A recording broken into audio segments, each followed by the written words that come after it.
Greetings, everyone, and welcome to our very first Inspire You Virtual Expo. There's been great panels and entertainment that you are going to see throughout the weekend, but this one is especially special because, we're really focused on what we are transitioning to when it comes to working from home and e-learning from home with our kids. So this panel is Parents. Your home is a new office and classroom. Now what? E-learning and working from home resources, aids, and ideas. I'm Karen Vaughn from 106.7 WTLC. I'll be your moderator. You can listen to me Monday through Friday from 10 a.m. until 3 p.m. And I would like to introduce now our panelists from the world of education, also social work, and corporate America that will chat with us about e-learning and working from home. First up, I have Nikki Blaine. She is the director of the Nikki Blaine Learning Center. Welcome, Nikki.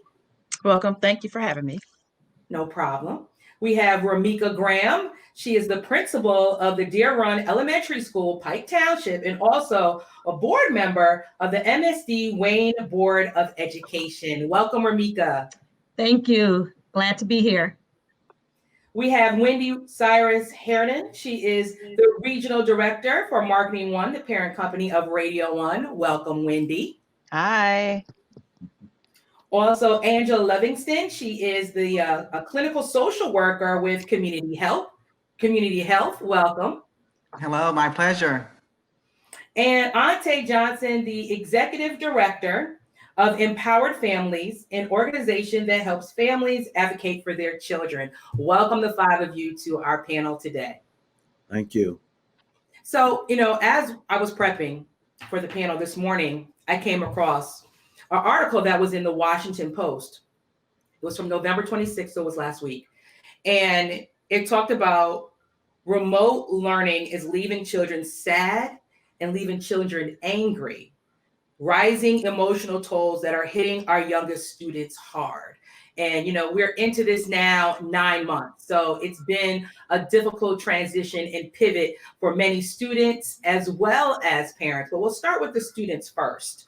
The article discussed children breaking out in tears, fearful of failing, upset about internet glitches, not being able to play with their friends, children that crave for friendship or having a hard time, complaining of back pain, lightheadedness, and burning eyes, and just fearful that nothing will go back to normal. So I thought that was important to bring to this discussion today, and to start with that, to start where some of our children are, and how parents that are watching now, how they can assist in helping their child cope and to thrive. So what are some of the best practices that you have to help children that are e-learning at home?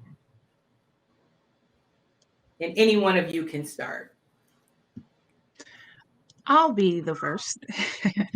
At the Nikki Blaine Learning Center, what I've learned is the biggest struggle is that they don't really understand how to navigate through the system. Now, I am dealing with kindergarten through 8th grade. So I would say kindergarten through 2nd grade seem to have the most challenges. So for us, we're constantly, reviewing their schedule to see what we need to do to make sure that they stay on task. But in terms of the social stance, the social aspect of it, I try to make sure that they kind of interact when they have their recess periods. But sometimes that's a challenge in that too, because everyone is on different schedules. So overall, it's really the scheduling that's probably the major conflict in knowing what everyone is doing when they're supposed to be doing it. Excellent. I'll jump in. I would think one of my suggestions I would give to parents is know your student's schedule. For us, I know that we go live for certain parts of the day, then other days, times there are small group settings, and allow them to have some breaks. We have an hour break where it's lunch and wellness. Our teachers still try to have brain breaks in there and different activities for them to do, for it to be as engaging. We try to follow the same schedule that we would here on the school day, because that's the routine that they're used to. And communication is key. If you feel like your student is struggling that day, reach out to the teacher. A lot of times, if they're still able to go on Canvas or whatever system your school district is using to complete the work, it may be an off day that they just don't feel like engaging in that live environment. So communication is key. Reach out to the teacher, let them know what's going on, keep us engaged with you, because we're here to work with the families. This is new for all of us. And so we don't want anyone to feel like they're out doing this by themselves. But I think you have to have the communication with your school. Mm-hmm. Karen, I would just wanted to add about what you said about the New York Times article. It has really hit home. A lot of the observations that I am referencing are from kids coming in getting emergency psychiatric assessments. There has been a significant uptick. It's too early to really talk about the long-term effects, but we are seeing trends. And here in Central Indiana, there's been a demand for inpatient mental health beds for kids, especially middle school through college age. So the struggle is real, and it is impacting them from a mental health standpoint significantly. Mm-hmm.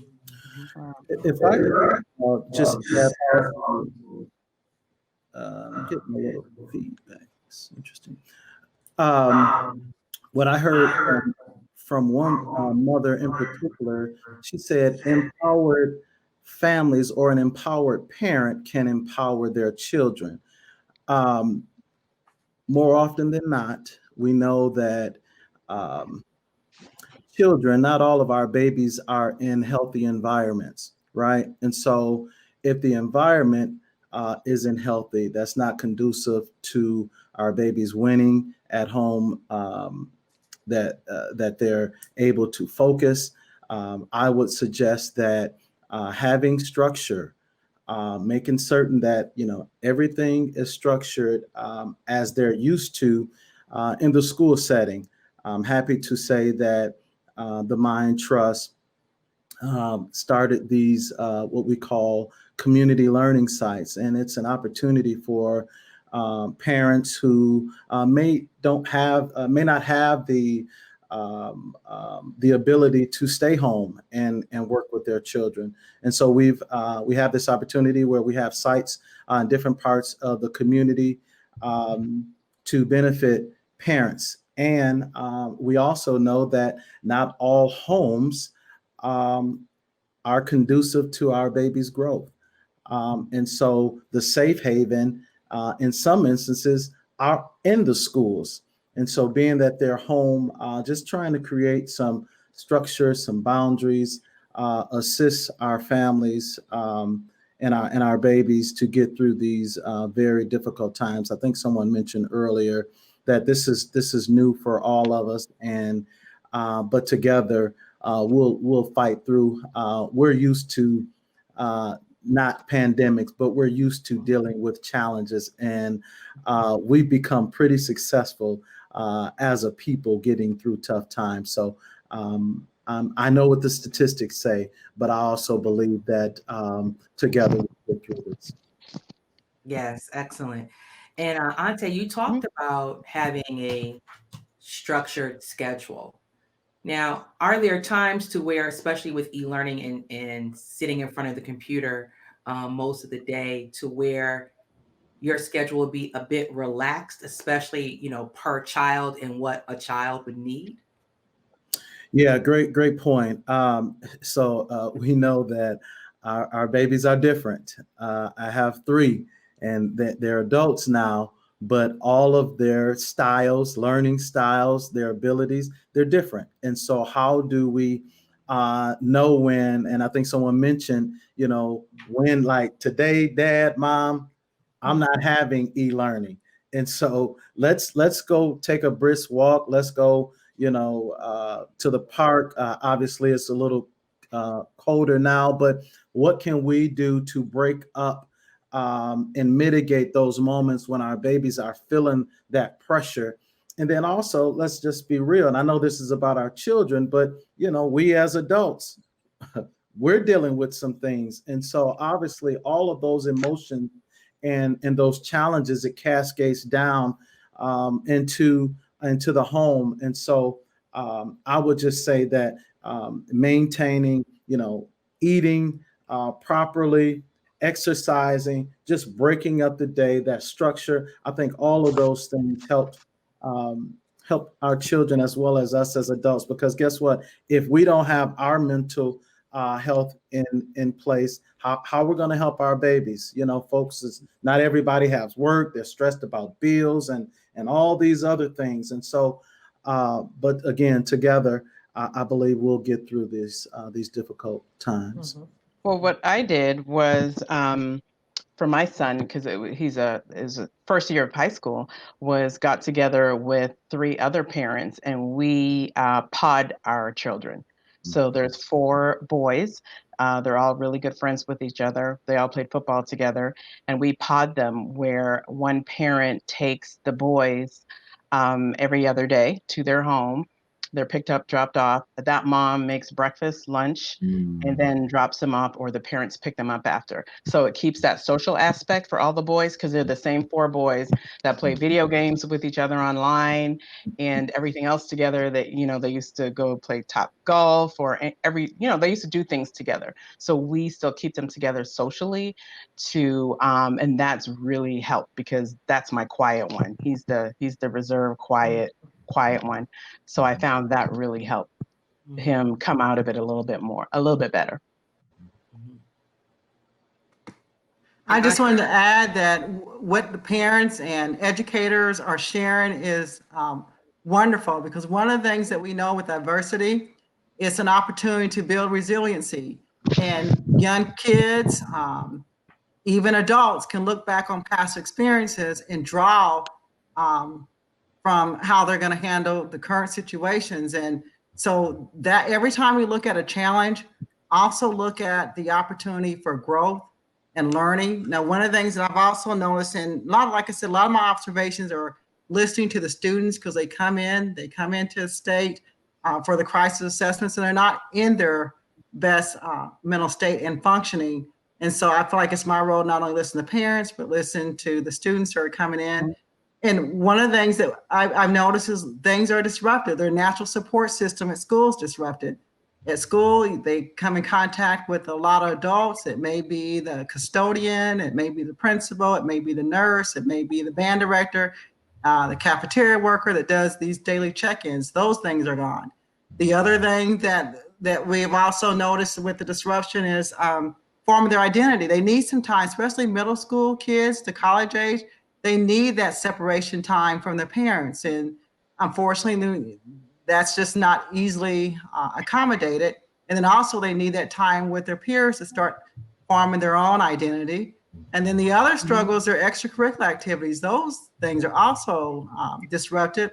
And it's through those activities they start to find their passion, their strengths, their talents, and they become really resourceful in figuring out what they want to do in the future. So those are things I think that we have to be mindful of.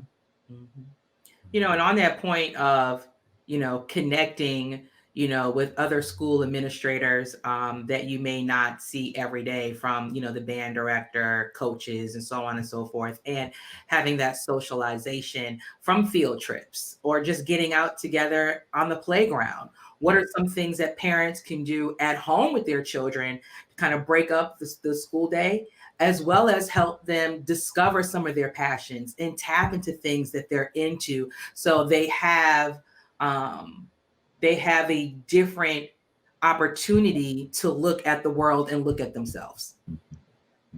I think we have to get creative. I have to brag on my teacher. I have some really good teachers who they have put together, like we do virtual field trips. And you should see, I mean, the kid, they've gone to Disney virtually. And then of course, this is creating experiences for some of my kids who never have these experiences. But they've gone to Disney. They put on their Disney's ears. It was so much fun. They took rides. It was like you were there virtually, and it was an amazing experience. It was taking us really stepping out of the box on what we're used to doing. Because as we talk even about the students, as a school administrator, I've had to really think about my teachers, because we're not used to this. We're used to being around people. We don't go to, in an office and sit in an office. We're used to little people being around us. We're used to hugs. We're used to all of those things from elementary school students that we don't have. And so I've had to pour into them to even say, okay, get up out that room. I know we still have to social distance because we still come in the building, even though kids are not here, but I've encouraged them to walk the building, go outside, get some fresh air, just because this is difficult for us. And as I forget who, maybe Ontay said, was that if we're not at our best, we can't pour our best into the children. And so we've looked at doing virtual field trips. We do constant brain breaks, different activities, just try to keep them up and moving and engaged. They only sit for live instruction for a very small part of the time. Then they go into breakout rooms. They're met in small groups with the teacher so the teacher can hone in to their specific needs. I will say this time around, we've gotten a lot better. When we went out in March, it was a hard one because it was so unexpected. But going out just recently this time, I think we have been a little more prepared and have some technology things under our belt that are making learning more engaging. As long as we can get the kids there, we feel like we're making an impact. Of course, it's not ideal. Of course, we want the kids back in the building when it's safe for them to do so. But we've had to get creative in ensuring that we can, do the things that we would normally do in the classroom. Yeah. Mm-hmm. I just want to say much appreciation for all the educators. Mm-hmm. I think a lot of parents are starting to understand the hard work that you guys do. I just had a conversation with my colleagues saying, man, this new math stuff is just where I can't teach this stuff. I don't know how to do this stuff. And then on top of that, in the classroom, you're dealing with behavioral and emotional issues, and you guys deserve utmost respect. You guys deserve raises. I think, looking at positive, I think parents and our communities really recognize now how much you guys pour into our children, and it's much appreciated. Thank you. Yes, likewise, because, my husband and my son, they bond very well. But, when it's homework time and they're both trying to figure out this new math that we've all been trying to figure out for the last 30 years, along with trying to understand the dynamic of e-learning. Yeah. Now, our son is dealing with receiving emails from teachers and learning how to send an email to a teacher when they may be struggling in the area, have more questions, need more understanding. And that all takes time. And that takes time outside of the normal school day when when the school bell rings at 4:00, it's not over at 4:00. There's some nights where we're up to 9 and 10 o'clock at night, doing homework and going over lessons and quizzing. And, it has definitely become the most important thing that we're doing right now. Like, we're all working from home. Like, I'm in one room. I hear my son walking in his room, so he must be taking a break. And my husband's in another room. Everybody is working from home. So the dynamic of the family is being together is nice, but it's not like we really see each other, right? Because everyone's kind of like in their own pod working or going to school. So what about some of those parents that have to have a shared workspace with their child? And they're both in the same room with maybe headphones on, different monitors. What are some of the best practices or advice you can give to those that are working in the same area? One thing that I would suggest is, even though, everybody's home environment is different. And so you can't say, go to, your desk may not be a desk. What we've told our parents is just find an area that can be theirs. In my building, I did provide headphones for students. So that way they're able to plug in and have the headphones and be able to listen. But I would say, even if you have to be in the same vicinity with your child, still try to find them. Maybe they're sitting on the living room couch and you're at the kitchen table, or, they're in their bedroom and you're out in the living room. Just try to find some area they can find their own. I will say, for our little people, so my kindergarten, first graders, and even some of my second graders, a lot of times you may want to have them right next to you because with our technology, it takes some maneuvering. So they may have to, share their screen. They may have to click to join a breakout room, and they need some adult guidance. So I think we see the biggest struggle with our little ones that need a little more adult interaction with them as they work through it. But I still think you have to allow, yourself to have some sanity. And so even though you all may both be there, maybe they have their headphones on, so it's not distracting, to that parent who also has a job to do. I think that's the biggest thing we hear, from parents is their frustration on, trying to still work with the child and do what they have to do, even if they are still in the home with them during that time frame. And so a lot of times what we even tell parents is, just make sure they get in that small group time. Again, it's knowing that schedule and knowing where we can best meet that student's need during that time of the day. But wherever you can find that space, just make it your own. We're not asking for anything special. Just try to have them have a little area that they know is their area that they can go to, and they know it's learning time when they're in that space. I would like to also add what I've learned. I have two in particular that have short attention spans. And I noticed that when I sit them at the table and I have my computer and they're sitting right next to me, like she just said, they are more engaged and willing to do their work effortlessly than they are sitting in the room with the other students. So I have definitely learned, okay, my two favorites, because they're getting extra attention, we must sit here and do our work. And then there's interaction. And then what I found most amusing is one student will say, hey, you need to do this instead of that. I'm like, wait a minute, you guys are not even at the same school, but I know what she's talking about, so, and then there's some type of social activity going on between the two. But I realized that's the only way for it to be productive. Some require you have to sit with that child and play in, not really play, but be in a business environment. You're in the business, they're in school, we're interacting, we're kind of doing the same thing. They will stay focused better. I've laxed some of my usual rules. Usually I would not let my son do homework or sit and do school upstairs, on the couch. You had to, sit at the table. But with this, I'm letting him find his space where he's comfortable and not stressing about it. There's clay all over my glass table because he's doing ceramics from home. So I'm just kind of letting some of that stuff go that usually I would be pulling my hair out. And I just kind of like, okay, relax, release, just, let him. He's doing the ceramics, so it's done. I'll just sweep it up after. And I won't fuss about a lot of things I usually will fuss about. I'll just wait till he goes to bed and just start cleaning up and sweeping up.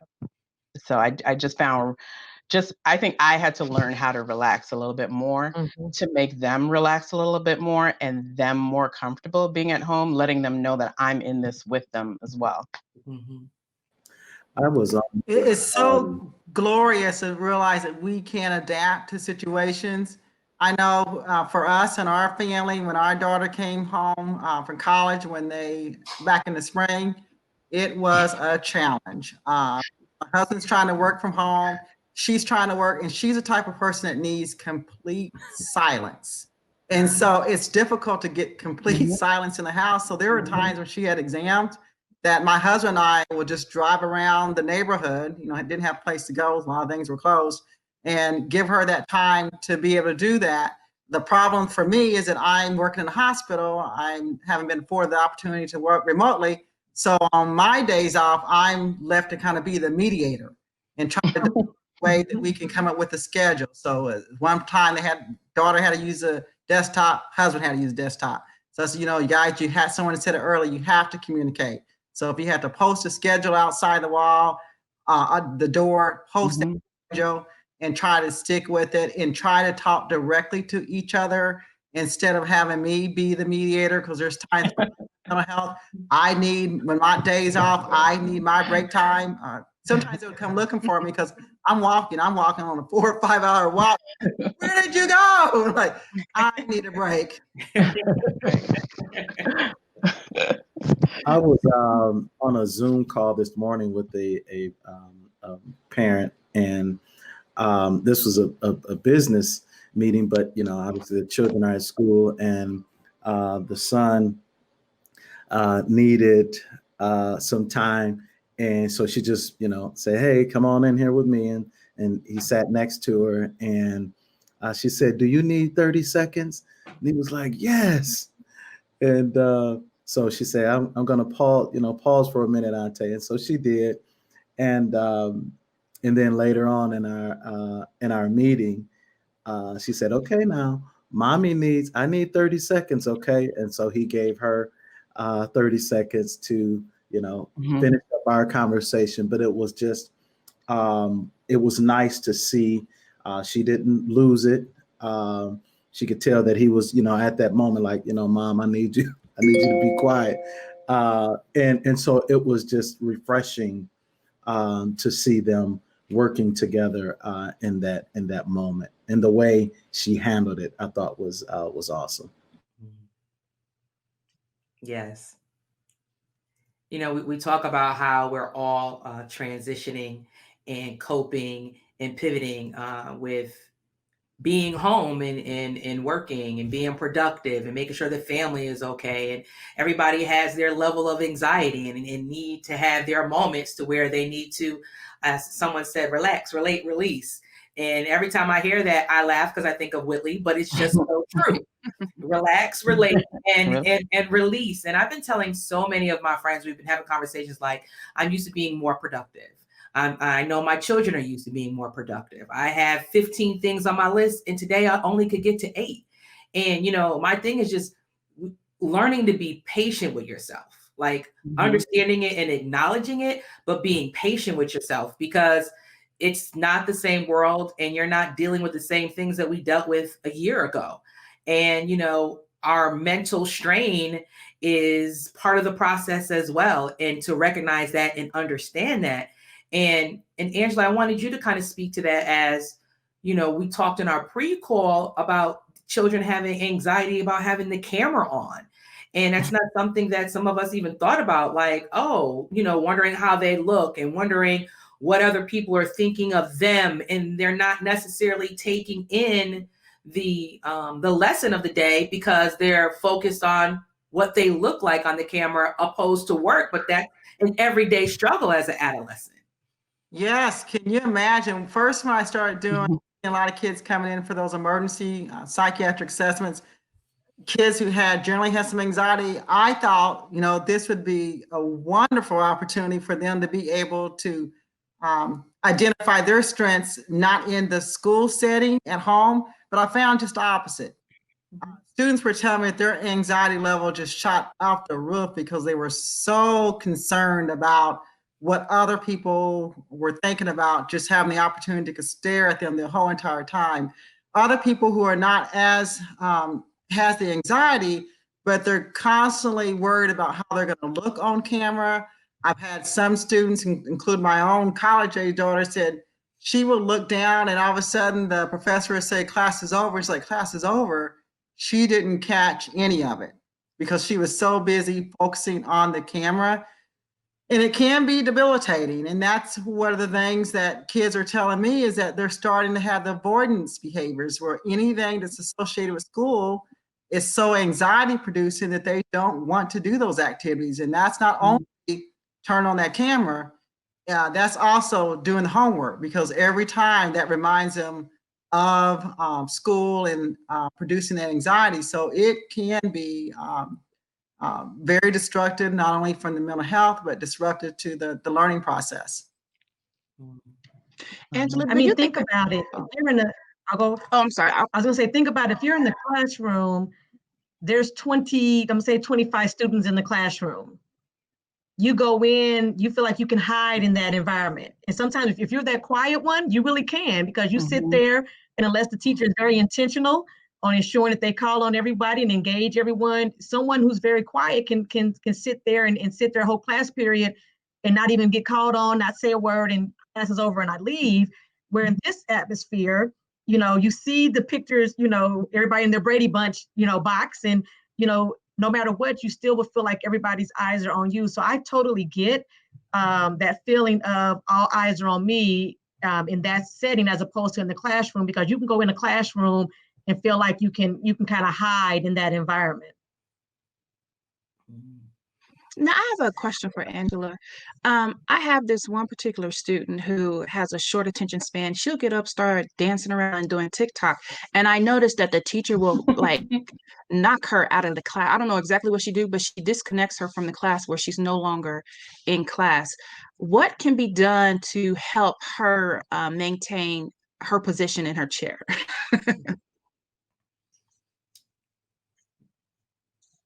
Angela, oh, you're on mute. Yeah, sorry about that. Yes, that is a challenge. I would encourage the teacher to be able to understand how she learns. So for some kids, they are kind of kinetic learners. They can learn and still move.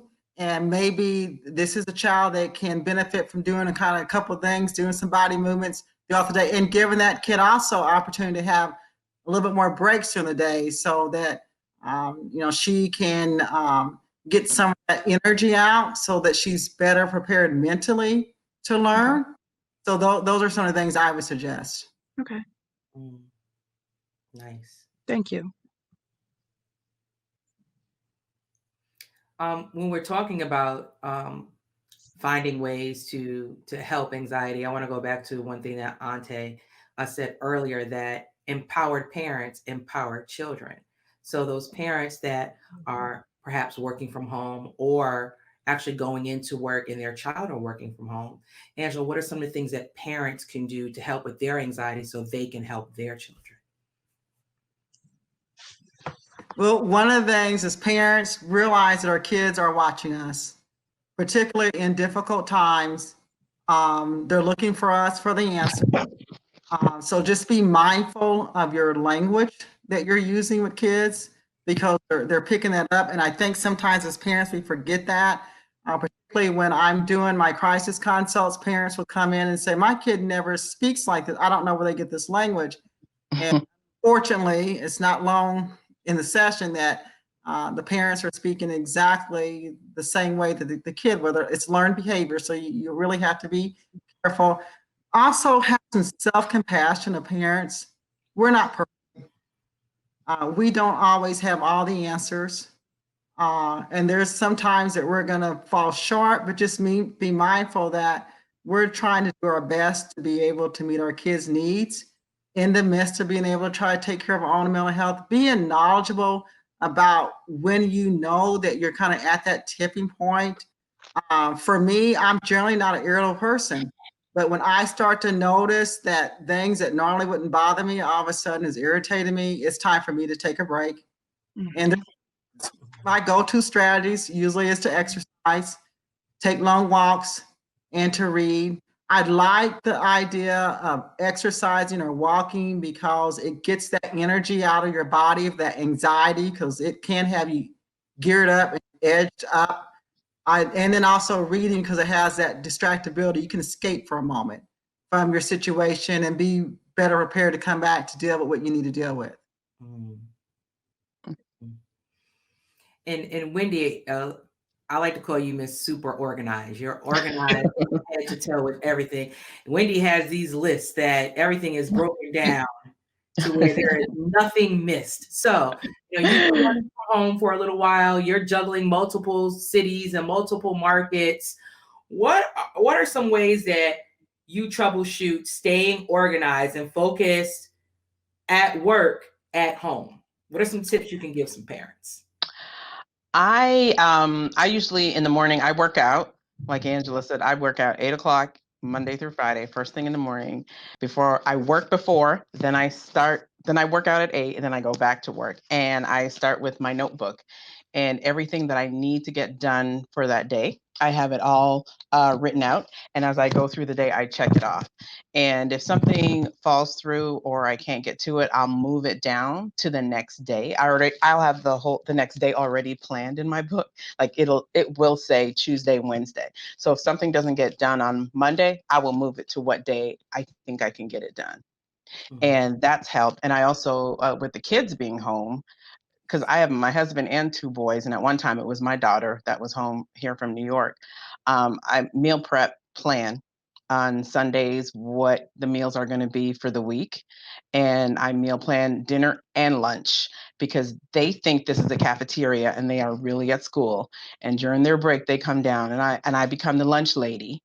And so I plan, I'm like, this is the best lunch this does not taste like your school. And they're like, no, this is so much better because I have one from home from college going to school online from home.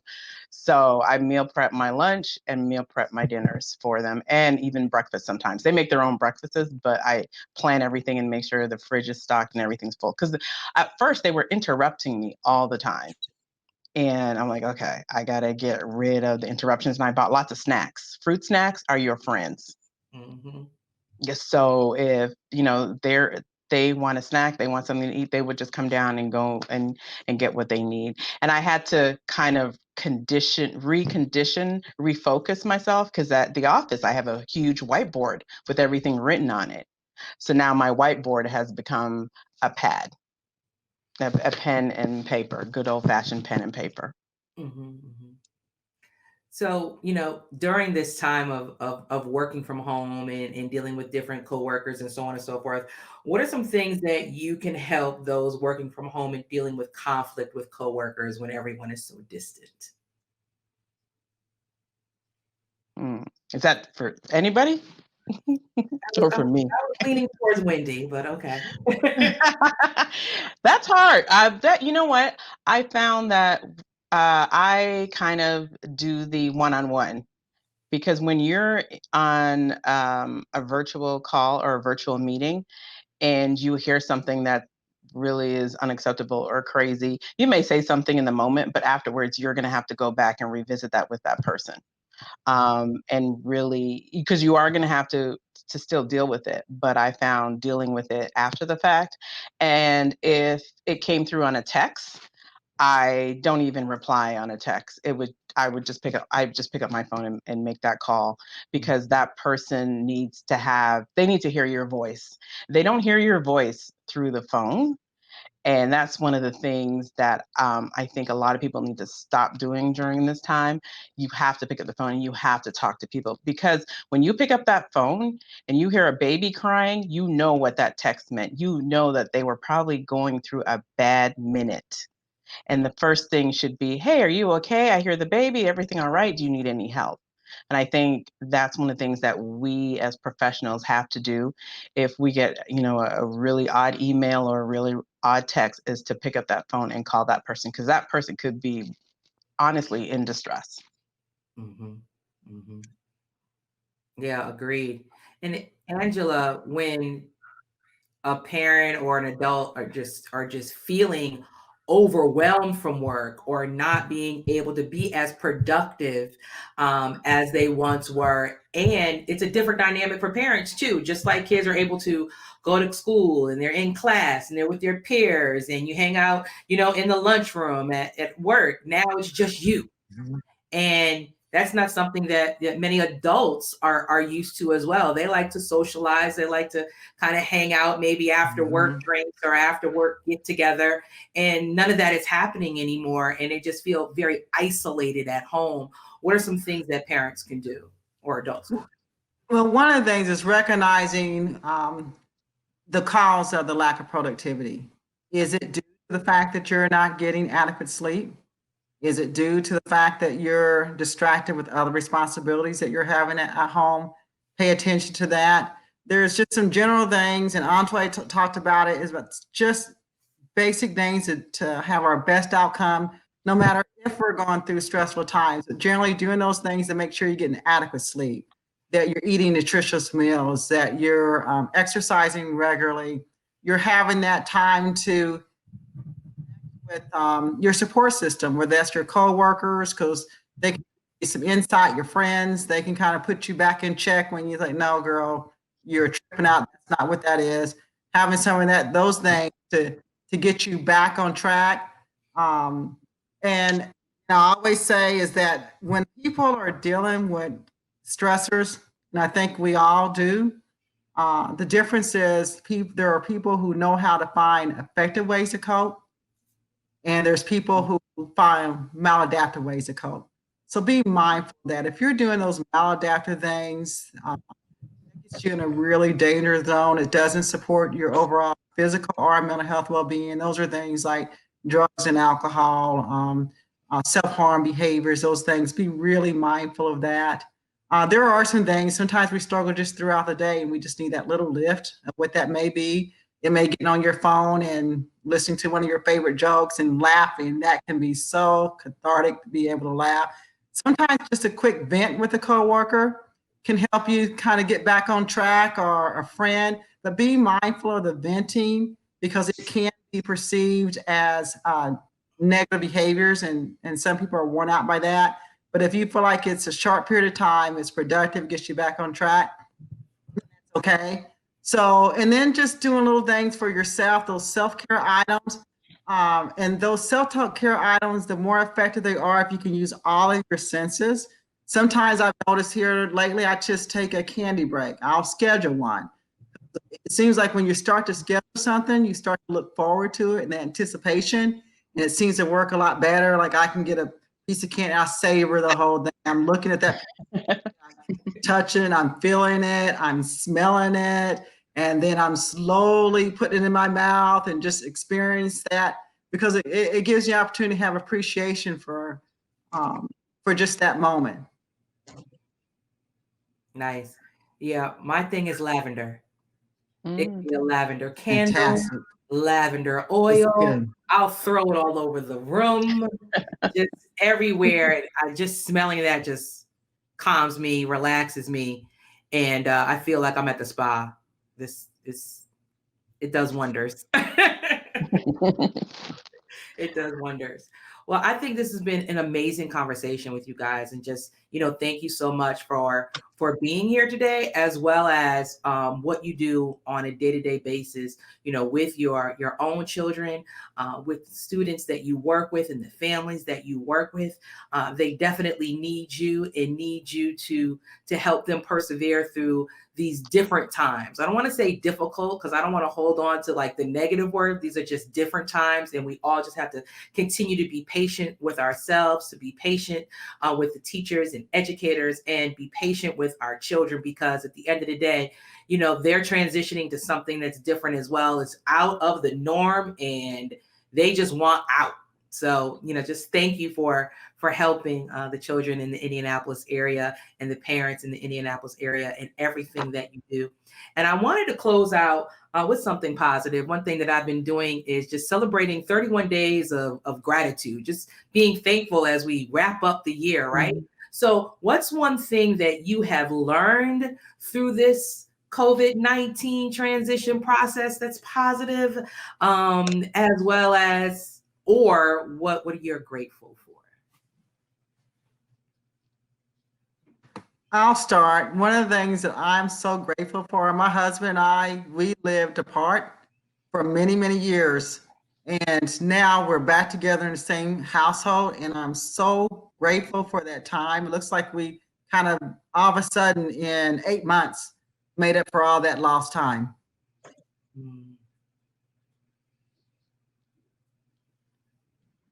I can follow through that. I think I'm not working from home right now. When we first went out in March, I was working from home and we were all there. And I do think because my children are older, I have 2 college students.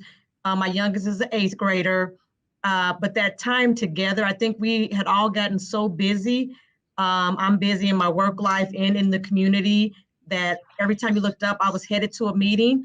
And even though I still have meetings now, most of them are virtual, so I'm still in the home. But the time, if I have to look at the silver lining here, is the time that I've been able to spend with my family, being more intentional on it, be it if it's just, sitting back and us watching a movie together, because you seem to lose those times when you end up with, your children in those early 20 years. Hanging with mom and dad is not the coolest. And even when you're dealing with a teenager. So I think that the silver lining has been that, and even though most of them are at home now and I'm the only one that comes out to come to work, we're in communication daily, and I'm able to, pick up my phone a little more because there are no students in the building. So I'm not running as ragged. And so mom is able to stop and answer those, those FaceTimes or those phone calls. And so I am appreciative of that. It's made me slow down.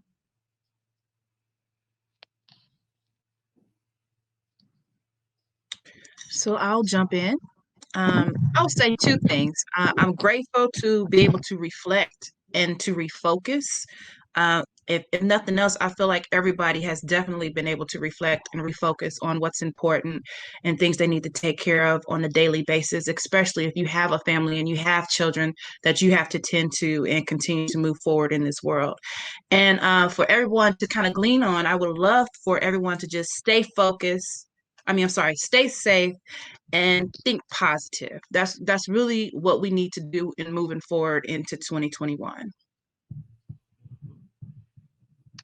And I'm grateful for the time with my family, like the other ladies. Like, this has been, at first I'm thinking, oh my God, this is not going to end well. But I am grateful that, you know, this is the first time in years we've been all under one roof. Because like I said, my daughter came home for a week right when everything shut down, and she stayed for 6 months. So I'm grateful that that we're all still here, we're still healthy, and that we're all still together. And I'm also grateful for my girlfriends, because without those girlfriends and our Friday night happy hours and just conversations, we just hop on a Google chat and we talk about life, husbands, boyfriends, travel, everything else. We hold it down. We're on a group text and we support each other. We text each other about ideas, entrepreneurial ideas, just, you know. So for the girlfriends, I would say, honestly, we've gotten even closer. Yes. I'm grateful for this opportunity to lead empowered families for many years. I served as the executive director of 100 Black Men of Indianapolis, and thrilled for this new assignment. I'm also excited, and I've been sharing with folks. You know, you've been hearing a lot of people say, man, I can't wait till 2020 is over. Tired of this year and yada yada yada.